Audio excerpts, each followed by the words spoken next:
arruiné mi hogar por un hombre que ni siquiera me amaba. Me llamo Andrea y esta es la historia de cómo destruí el lugar más seguro que había construido en mi vida. Un hogar, un amor, una promesa.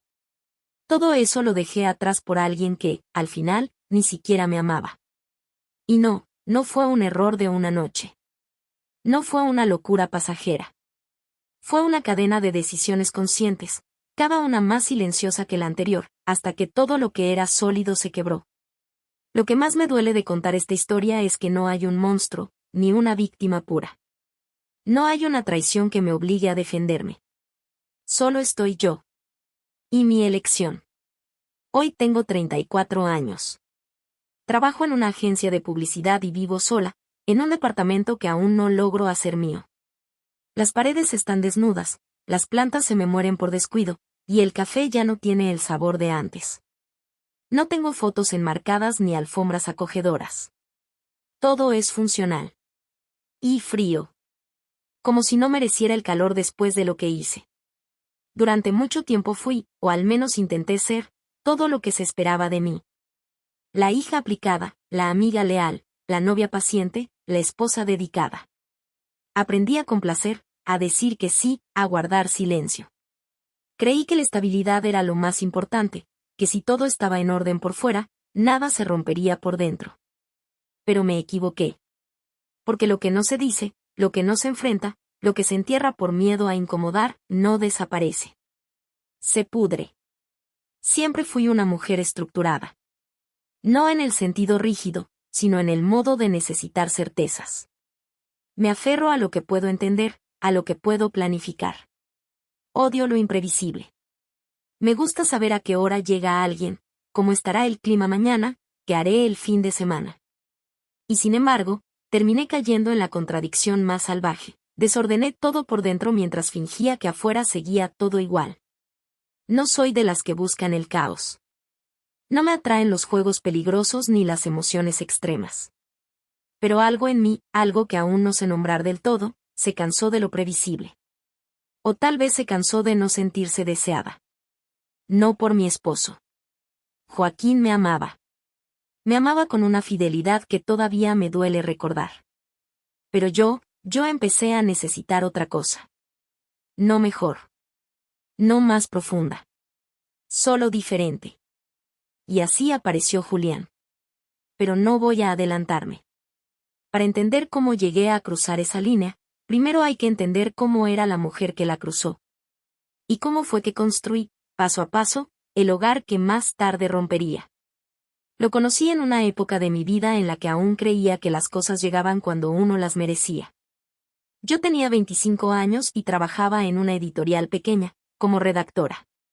Pasaba los días entre manuscritos, reuniones innecesarias y cafés mal preparados, pero me gustaba la rutina. Era una oficina ruidosa, llena de voces jóvenes que aún creían en la magia de los libros impresos. Joaquín llegó como diseñador gráfico, una incorporación temporal que terminó siendo permanente. Y luego, algo más. La primera vez que lo vi, no me llamó la atención por su físico, sino por su gesto. Tenía una expresión como de estar siempre prestando atención. No hablaba mucho, pero cuando lo hacía, decía lo justo.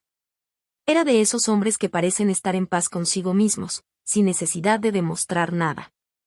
Nuestro primer intercambio fue casi ridículo.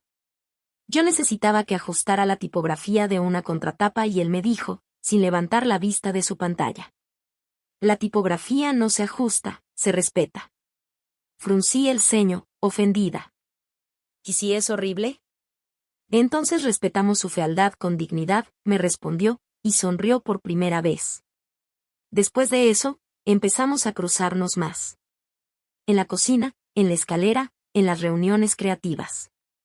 Me gustaba que no se esforzara por agradar. No era encantador ni simpático en el sentido tradicional. Pero tenía algo magnético. Una mezcla de sobriedad y humor seco que me descolocaba. Me hacía pensar que no necesitaba a nadie, y al mismo tiempo, su presencia se sentía necesaria. Un viernes, salimos a tomar algo con otros compañeros y terminamos sentados juntos en un rincón del bar, compartiendo una tabla de quesos y hablando de películas francesas. Esa noche supe que, sin darme cuenta, me estaba empezando a enamorar. Durante semanas no pasó nada. Solo miradas, charlas, momentos. Yo creía que él no estaba interesado. Hasta que un día, en medio de una lluvia torrencial, me ofreció llevarme a casa. Subimos al auto, mojados, y el silencio entre nosotros era tan espeso como el vapor en los vidrios. Y ahí, sin música, sin preámbulo, me dijo: ¿por qué no estás con nadie? Me encogí de hombros. No lo sé. ¿Y tú? Porque hay alguien que me gusta, pero no sé si me ve. Lo miré. Y lo vi. Empezamos a salir sin grandes definiciones. Nos gustaba estar juntos. Compartíamos libros, caminatas largas, películas raras. Él cocinaba los martes, yo elegía la música. Teníamos esa conexión cómoda y profunda que se da cuando dos personas no necesitan aparentar. Me sentía segura. Y vista. Después de un año de relación, me mudé a su departamento. Él vivía en un dos ambientes prolijo, con plantas bien cuidadas y una cocina que olía a jengibre. Me acostumbré a sus silencios, a su forma metódica de doblar las toallas, a sus manías con la limpieza. Él se acostumbró a mi música a todo volumen, a mis post-its pegados en la heladera, a mi costumbre de leer en voz alta. Fue todo muy natural. Sin dramas. Sin urgencias. Y cuando me propuso casamiento, no lo hizo con un anillo ni una cena lujosa. Fue en la cocina, mientras preparábamos pasta. Me alcanzó la cuchara de madera y dijo: ¿nos casamos? Yo lo miré con la boca llena de salsa. ¿Qué? Eso. Tú y yo. ¿Lo hacemos más formal? ¿Así me lo pedís? ¿Hay otra forma? Ya estamos haciendo todo juntos. Le falta el papel. Y ese papel se firmó 8 meses después. Nos casamos un día nublado de noviembre, en una ceremonia civil modesta, rodeados de nuestras familias y algunos amigos íntimos. La fiesta fue en un salón pequeño, con luces cálidas, comida casera y una lista de reproducción hecha por nosotros. Nada ostentoso, pero lleno de detalles pensados con amor. El primer año de casados fue, silenciosamente feliz. No hubo fuegos artificiales ni crisis. Era la tranquilidad de llegar a casa y saber que alguien te esperaba. El calor de compartir el sofá un domingo, de planear las vacaciones, de cenar en silencio sin que el silencio moleste. Había intimidad. Había confianza. Había una complicidad que me hacía sentir a salvo. Joaquín era paciente. No era un hombre efusivo, pero demostraba amor en los gestos, me dejaba el café listo por las mañanas, me cubría con una manta cuando me dormía en el sillón, me abrazaba en medio de la noche cuando tenía insomnio. Me escuchaba sin interrumpirme. Me creía. Compartíamos una vida ordenada. Trabajábamos los dos, salíamos con amigos, veíamos series, hacíamos el amor con calma. No era un amor fogoso, pero era constante. Era amor. Yo lo sabía. Y lo valoraba. Pero con el tiempo, empecé a sentir algo extraño. No era infelicidad. Era vacío. Como si todo estuviera bien, pero faltara algo. Como si lo correcto no fuera suficiente. No era culpa de Joaquín. Él no cambió. Yo sí. Empecé a necesitar algo más visceral. Más incierto. Más vivo. No supe cómo nombrarlo, no supe cómo hablarlo. Así que no lo hablé. Guardé esa incomodidad bajo capas de costumbre, y me volví más ausente, más callada. Empecé a buscar excusas para quedarme más tiempo en el trabajo, aposté todo a la rutina, esperando que el deseo renaciera solo. Pero no volvió. Y fue ahí, en ese espacio gris, cuando conocí a Julián. Mi jefe. Mi error. Mi ruina. Conocí a Julián una mañana cualquiera, de esas en las que todo parece seguir su curso sin anunciar nada. Había entrado a una nueva agencia publicitaria, más grande, más exigente, más frenética. Después de 4 años en el mismo lugar, sentía que necesitaba un cambio. Algo distinto. No sabía aún que ese algo distinto era en realidad el principio del fin. Mi entrada a la empresa fue todo lo opuesto a mi personalidad, precipitada. Me ofrecieron el puesto después de una sola entrevista. Una colega de la universidad había recomendado mi perfil y al parecer Julián, director creativo general, no tenía tiempo para procesos largos. Me llamaron un martes. El lunes siguiente ya estaba sentada en una nueva oficina, con vista a media ciudad, un escritorio impersonal y un montón de caras nuevas que me miraban con una mezcla de desconfianza y desgano. Julián apareció en mi radar como una figura distante al principio. Alto, elegante, con una voz pausada y un estilo sobrio. No era el jefe gritón ni el que se pasea para que lo adulen. Era el que sabía todo, controlaba todo, sin alzar la voz. Observaba más de lo que hablaba. Pero cuando hablaba, lo escuchaban. No porque lo temieran. Porque imponía algo más sutil, respeto y fascinación. No fue una atracción inmediata. No me temblaron las piernas. No me imaginé nada. Lo miré como quien mira a una figura de autoridad a la que hay que impresionar. Punto. Pero él me miró distinto. No con deseo, no aún. Me miró con atención. Como si leyera más allá de mis palabras. Como si intuyera algo que ni yo sabía. Durante las primeras semanas no hubo nada fuera de lugar. Me concentré en aprender el ritmo de la agencia, en destacar, en no fallar. Joaquín me alentaba desde casa, me preparaba el desayuno más temprano, me escribía mensajes durante el día. Pero yo ya no los leía con el mismo entusiasmo. No lo noté en ese momento. Pero estaba ocurriendo. Julián empezó a acercarse más en los proyectos. Me convocaba a reuniones en las que antes no participaba, me pedía opinión en cosas que no eran de mi área. Quiero escuchar cómo piensas tú, me dijo una vez, después de una lluvia de ideas frustrada. Y yo, sin querer, empecé a sentirme importante. Vista. Deseada. No de forma sexual todavía, sino intelectual. Admirada. Y eso, para alguien que empezaba a marchitarse en la rutina, era una droga suave, pero adictiva. Empezaron los almuerzos de trabajo. Las reuniones a puertas cerradas. Las risas en medio de las tensiones. Los silencios que no incomodaban. Las miradas que duraban un segundo más de lo necesario. Una noche, mientras terminábamos una presentación, me dijo sin mirarme. ¿Siempre te tomas tan en serio tu trabajo? ¿Por qué lo dices? Porque tienes cara de que llevas el mundo encima. Sonreí. No supe qué responder. Pero esa frase quedó en mi mente. Porque nadie me lo había dicho. Ni siquiera Joaquín. Y porque era cierto. Julián no me hizo un elogio evidente. Me hizo una lectura. Y eso, en un mundo donde todos solo quieren que cumplas, se siente como una caricia. No hubo un momento exacto. No hubo un beso robado en una sala vacía. No hubo un mensaje sospechoso. Todo empezó como empieza lo irreversible, despacio. Un café extra. Un comentario al oído. Una mirada prolongada.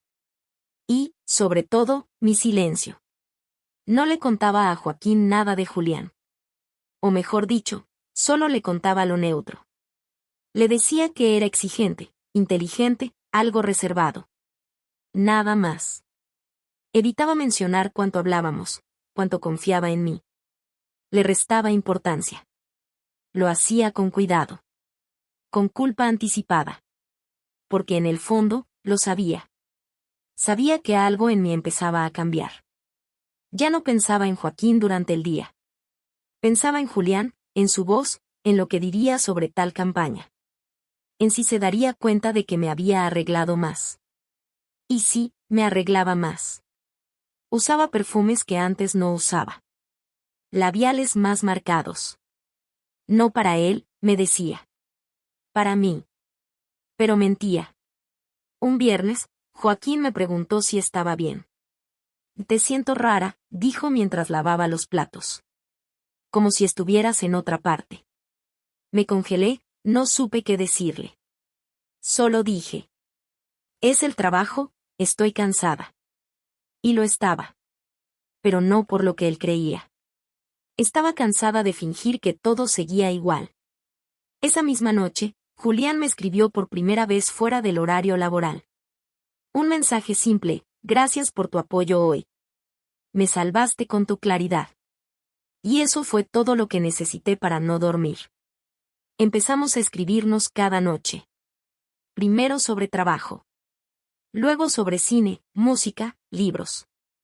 Después sobre nosotros. Y un día, inevitablemente, cruzamos el umbral. No fue romántico. Fue urgente. Fue en su oficina, después de una jornada larga. Me miró, se acercó, y me besó. Sin preámbulo. Sin suavidad. Con hambre. Y yo, no me alejé. En ese momento no pensé en Joaquín, ni en nuestro hogar. Ni en todo lo que habíamos construido. Solo pensé en lo que sentía. En ese latido en el pecho que hacía tanto no sentía. En esa sensación de estar deseada de nuevo. Confundí eso con amor. No era amor, era vacío. Y él, solo lo llenaba por un instante. Volví a casa esa noche sintiéndome otra. No mejor. No peor. Otra. Joaquín dormía. Respiraba tranquilo. Me dejé caer a su lado, con el corazón latiendo en otra frecuencia. No podía saberlo, pero ese fue el principio del fin. Desde entonces, todo fue una doble vida. Una donde era la esposa que cocinaba los domingos, que reía en las cenas con amigos, que abrazaba de noche a su marido. Y otra donde era la mujer que corría a un baño para responder un mensaje, que inventaba reuniones para poder escaparse, que mentía sin pestañear. Y Julián, él nunca me prometió nada. Nunca me habló de dejar a su esposa, nunca usó la palabra amor. Yo la puse en su boca. Y mientras más me metía en ese túnel, más me alejaba de mí. No sabría en qué parte exacta lo perdí a Joaquín. Porque él nunca dejó de estar, fui yo la que se fue. Despacito, a escondidas. Hasta que ya no quedaba nada. No sé exactamente en qué momento decidí decirlo. No fue un impulso, ni un arrebato de honestidad, ni un ataque de culpa que buscara redención. Fue más bien el resultado de una acumulación insoportable, de días arrastrando un cuerpo vacío por la casa, de noches fingiendo estar dormida para no tener que hablar. De los ojos de Joaquín mirándome como quien observa cómo se hunde algo que amaba y no puede hacer nada por salvarlo. Creo que fue esa noche, una noche cualquiera en la que Joaquín me cocinó mi plato favorito, sin razón aparente, sin fecha especial, solo porque sí, y se sentó frente a mí con una sonrisa triste que me desarmó por completo. Yo jugueteaba con el tenedor, evitando mirarlo a los ojos, sintiendo que todo el aire de la cocina se espesaba en torno a mi garganta, y en algún momento dejé el cubierto. Me pasé las manos por la cara como si eso pudiera borrar el nudo en el pecho, y simplemente lo dije. Joaquín, te he sido infiel. Él no reaccionó al instante, ni se levantó, ni gritó, ni rompió nada, solo se quedó muy quieto, como si las palabras necesitaran un segundo para encontrar su lugar en su mente, luego bajó la mirada y respiró hondo. Muy hondo, y yo me sentí la peor persona del mundo, y eso no es una exageración, lo sentí en los huesos, en la sangre, en el corazón podrido por semanas de mentiras. Él levantó la vista, no con rabia, sino con algo peor. Con decepción, con esa tristeza densa que no se dice, que se siente en la piel, que hace que uno quiera desaparecer. Me preguntó con voz baja cuánto tiempo, y le dije que no lo sabía con exactitud, que habían sido semanas, tal vez un par de meses, pero que ya no importaba. Que estaba mal, muy mal, y que no tenía justificación. Él asintió con los labios apretados y se levantó despacio, como si le doliera moverse, como si cada gesto pesara una tonelada, fue al dormitorio. Volvió con una chaqueta y las llaves y salió sin decir una palabra. Esa noche no durmió en casa y tampoco contestó mis llamadas. Dejé 6 mensajes de voz y uno más cobarde que el anterior, pidiéndole que hablara conmigo, que lo sentía, que por favor no me dejara así, pero nada. Ni una respuesta, ni siquiera un silencio con forma, solo vacío. Al día siguiente, volví del trabajo temprano, no sabía si esperarlo o ir a buscarlo, no sabía si tenía derecho a querer arreglar algo después de haberlo roto con tanta alevosía, pero no hizo falta decidir. Porque cuando abrí la puerta, Vi una maleta armada en el recibidor, y él sentado en el sillón con los ojos rojos de no dormir. No lloraba, ya no, ahora solo estaba cansado, muy cansado. Me pidió que me sentara y escuchara. Que no quería gritos ni explicaciones que solo sirvieran para suavizar lo que era inevitable, que él me había amado más de lo que jamás pensó que podía amar a alguien, que había puesto su confianza, su vida entera en mis manos, y que yo la había roto sin aviso, sin motivo que pudiera entender. Me dijo que no sabía si alguna vez podría perdonarme, pero que por ahora no podía seguir en esa casa, que cada rincón le dolía, que el olor de mi perfume en las sábanas era como un cuchillo. Intenté detenerlo, le hablé de terapia, de que tal vez podríamos, no lo sé, volver a empezar, que yo estaba dispuesta a cortar todo con Julián, que estaba arrepentida, que había sido una estupidez, una fuga, un error. Pero Joaquín ya no me miraba igual, ya no veía en mí a su Andrea, veía a una desconocida que lo había traicionado y que ahora solo lloraba por la consecuencia, no por el acto. Me abrazó, sí, con ternura. Pero fue un abrazo de despedida, uno de esos que cierran un capítulo, que dicen más con el cuerpo que con la boca, y se fue, dejándome sola, como merecía. Esa noche fue la más larga de mi vida. No encendí las luces, no me bañé, no comí, solo me senté en el suelo con la espalda contra la pared y lloré hasta quedarme seca por dentro. Lloré no solo por él, sino por mí, por la persona en la que me había convertido, por lo mucho que había perdido por tan poco. Y entonces, en mi desesperación, en ese impulso torpe de quien no quiere aceptar el vacío, tomé el teléfono y llamé a Julián, le pedí vernos, le dije que necesitaba hablar, que era urgente. Él aceptó con tono neutro. Como si no supiera lo que venía, o como si no le importara, fuimos a su departamento, ese lugar impecable donde todo estaba siempre igual, frío, sin alma, y me abrió con la misma sonrisa calculada de siempre. Me ofreció una copa como si no pasara nada y yo, temblando por dentro, le dije que Joaquín ya sabía todo, que me había dejado, que me había ido de las manos, que no podía seguir así, que lo necesitaba. Y entonces lo vi. Vi esa sombra de incomodidad que se le dibujó en los labios, en la manera en que dejó la copa sobre la mesa sin beber, en cómo evitó mi mirada durante segundos que pesaron como horas. Me dijo que lo sentía, que no esperaba que esto fuera tan lejos, que él nunca quiso que nadie saliera herido, y yo le pregunté qué éramos nosotros entonces, qué había sido todo esto. Y él se encogió de hombros con una naturalidad cruel que me partió en dos. Me dijo que había sido lo que fue, una aventura, algo que surgió, que se sintió bien mientras duró. Pero que no estaba en su plan formar parte de algo más serio, que yo tenía mi vida y él la suya, y que nunca me había prometido nada. Le grité. No sé exactamente qué le grité. Palabras sueltas, palabras rotas, preguntas que ya no necesitaban respuesta, porque la respuesta estaba frente a mí. Había destruido mi hogar por un hombre que ni siquiera me amaba, que jamás pensó en mí más allá de su deseo. Que me había usado como una distracción y ahora se quitaba de encima el peso como quien se sacude el polvo de los hombros. Salí de su departamento sin decir adiós. Caminé sin rumbo por calles húmedas y grises, sin saber si iba hacia algún lado o si simplemente huía de mí misma. En ese momento comprendí lo irreversible. No solo había perdido a Joaquín. Me había perdido a mí.